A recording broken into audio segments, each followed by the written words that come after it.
This is exactly like Mr. Rogers' Neighborhood. Welcome. My name's Casey Neistat, and this is my studio.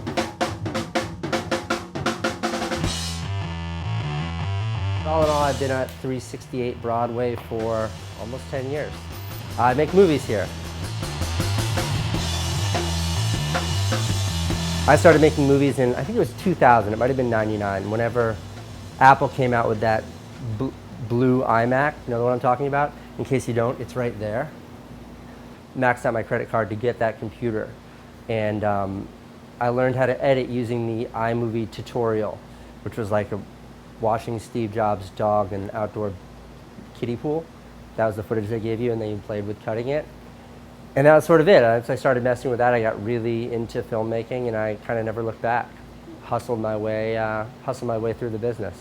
All of my short movies are produced in here. All of my animations are shot in here, right here actually. And I would say the basic premise of this studio is anything I may need ever to make one of my movies, I should have within this studio, whether that be camera gear or a chainsaw. But everything in here is kind of designed by me and built out by me over the years. That's how it maintains kind of this consistent aesthetic.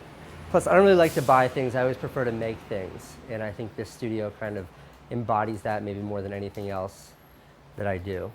So this is the workshop here, the tool shop here. This workshop's needed to maintain this studio. So anytime I need to build anything in the studio, I usually start at the workshop. All of these tools here and the layout of everything here is designed with purpose. So everything that's within a hand's reach, within an arm's reach like this, all of this stuff, these are the most frequently used tools, including all these power tools, which are always ready to go, always plugged in, always out. And then when you go up another level, these are items that are used slightly less frequently. So they're still within an arm's reach, like spray paint, but they aren't taking up space the way these tools are taking up space. And then the next level above that are things that are used maybe even less frequently, like light bulbs or my silk screening equipment. And then up there is deep storage. So to get up there, you would actually need to use a ladder. And all of that's very deliberate. It's to make this area as functional as possible. This is some of the studio weaponry I've never actually used, but it's funny. This is a baseball bat, and the move sort of goes like this. Say like the pizza man gets belligerent. As you're talking to the pizza man like this comes, and then you have it at the ready. And then obviously, in case the baseball bat doesn't work, we have a series of axes. This is more of a tomahawk. This is more of a wood chopping axe. And then if shit really gets out of control, obviously there's the more lethal options. This here is for painting equipment. My painting supplies get really out of control when I'm in the middle of painting something. So I think it was 2 summers ago now, I had an intern, last summer, I had an intern design a painting shelf that incorporated all of my painting tools. And it took him the entire summer to build it because I had him rebuild it maybe 20 times. The thing that drives me nuts is this angle bracket used for this shelf here. This should not be an angle bracket. It should be a corner bracket like this. Angle brackets bend, and that's why this isn't a right angle. Corner brackets will never bend. This is the appropriately named wireless setup. If something doesn't work, you need to follow a cable. If it's a rat's nest of cables, it's very hard to follow, but if it's laid out like this, it makes it much easier to follow. So while it's pretty to look at, it serves a function having your wires and cables organized like this. And this is something that we try to maintain throughout the entire studio. I get a lot of why am I so OCD or obsessive about this space. And it's not so much about that, it's just pure functionality. I mean, there's so much shit in here. All of it's used, otherwise it wouldn't be in here, and you have to keep track of it. So every minute that I spend looking for like Velcro tape or my drill gun is a minute I'm not doing something productive. So why not build an infrastructure that supports that rather than encourages the chaos? So the tool area looks the way it looks, not because I think it looks cool, but because that's like the height of functionality. And that level of functionality breeds its own aesthetic.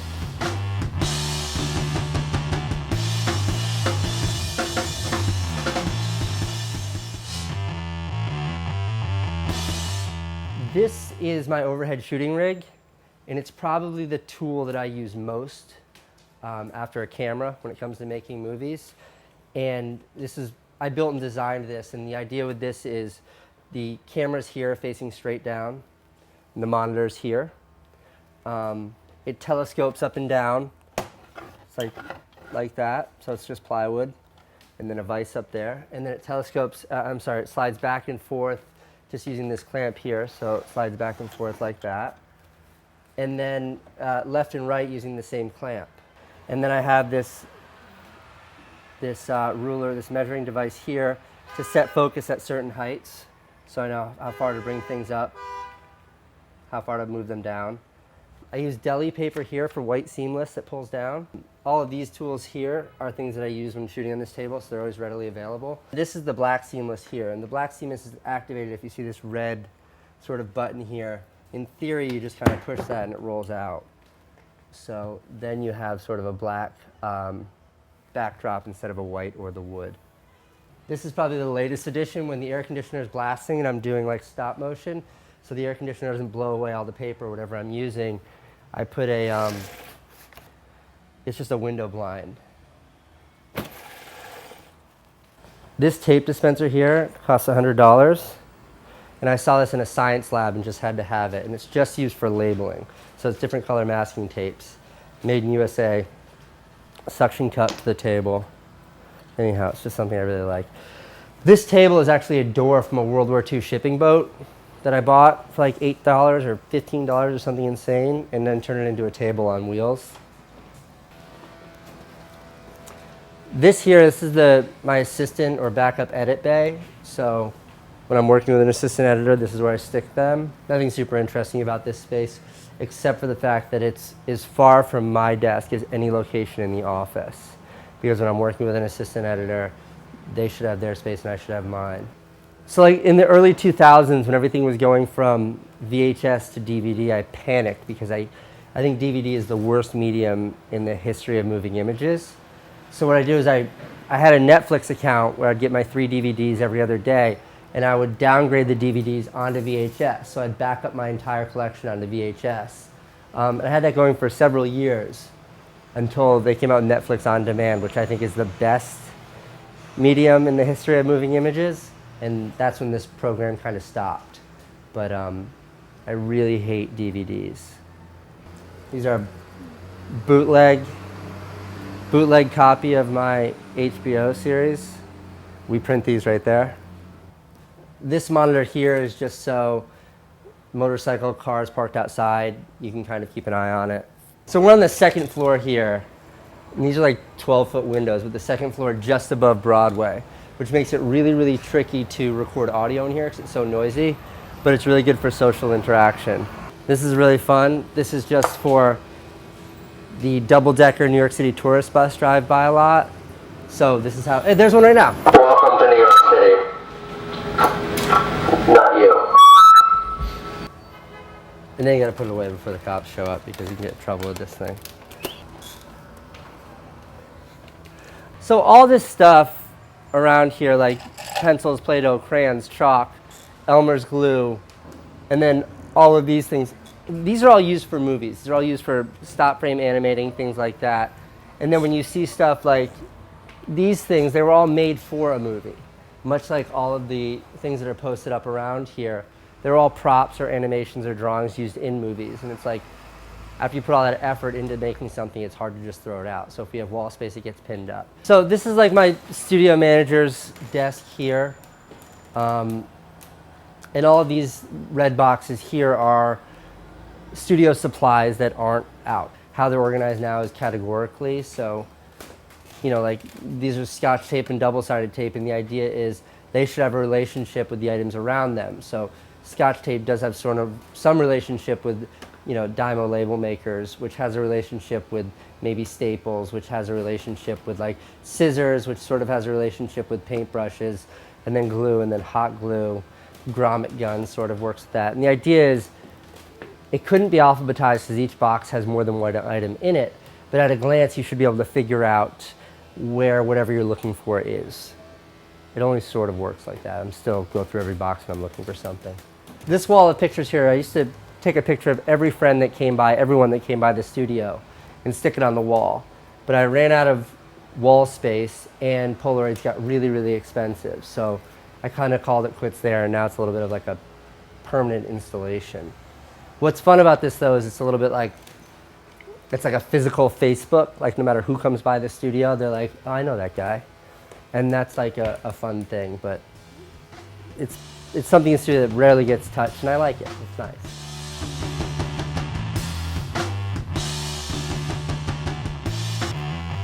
This is my office.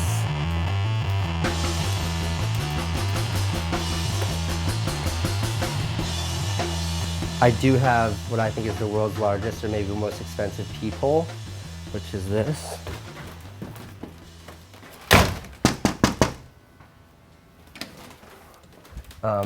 And I just made that out of, this is like a 55-inch flat screen TV that I spray painted white and turned on its side.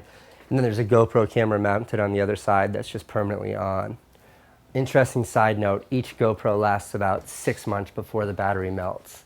But I send it back to GoPro and they just send me a new one. Thanks, GoPro. This is level 4A body armor with ceramic plates in the front and the back. And I have this because when I was in Afghanistan, we had to wear body armor. And this is a picture of me in Afghanistan. These are my gymnast rings. I like to exercise, and it's nice having these rings here because you can just jump out of the chair and do pull-ups or swing from them or what have you. This is my speed bag, and this speed bag is, you just kind of lower it.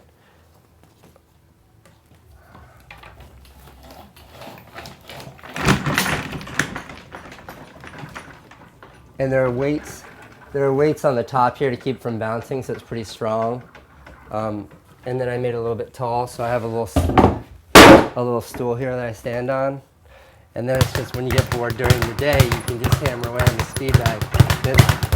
It's oddly relaxing to be able to just kind of take a break from work and beat up the speed bag. So that's why that's there.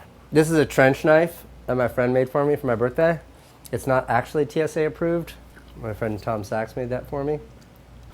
I use it to open Amazon.com boxes. This is my camera setup over here.